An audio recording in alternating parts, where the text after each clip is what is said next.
సినీ సంగీత ప్రియులందరికీ మౌనశ్రీ మల్లిక్ నమస్కారం. మనందరి అభిమాన గాయకుడు ఎస్‌పి బాలసుబ్రహ్మణ్యం 80వ జన్మదిన వేడుకలను పురస్కరించుకొని 'ఆమని పాడవే అహాయిగా' పేరుతో విశాఖపట్నంలో ఒక అద్భుతమైన కార్యక్రమాన్ని ధర్మపురి కృష్ణమూర్తి సాంస్కృతిక సేవా సంస్థ ఒక విశేషమైనటువంటి కార్యక్రమాన్ని రూపొందించింది.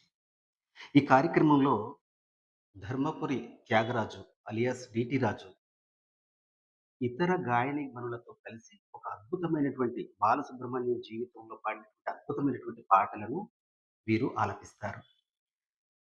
సాయంత్రం 6 గంటలకు ద్వారకా నగర్‌లో ఉన్నటువంటి పౌర గ్రంథాలయంలో ఈ కార్యక్రమం అద్భుతంగా జరగబోతుంది. ఈ కార్యక్రమానికి బాలసుబ్రహ్మణ్యం గారి అభిమానులందరూ పాల్గొని విజయవంతం చేస్తారని నేను మనస్ఫూర్తిగా కోరుకుంటున్నాను. ఒక మాట, ఈ కార్యక్రమానికి నేను కూడా వస్తున్నాను. మీరందరూ తప్పకుండా రావాలని మనస్ఫూర్తిగా కోరుకుంటున్నాను. నమస్కారం.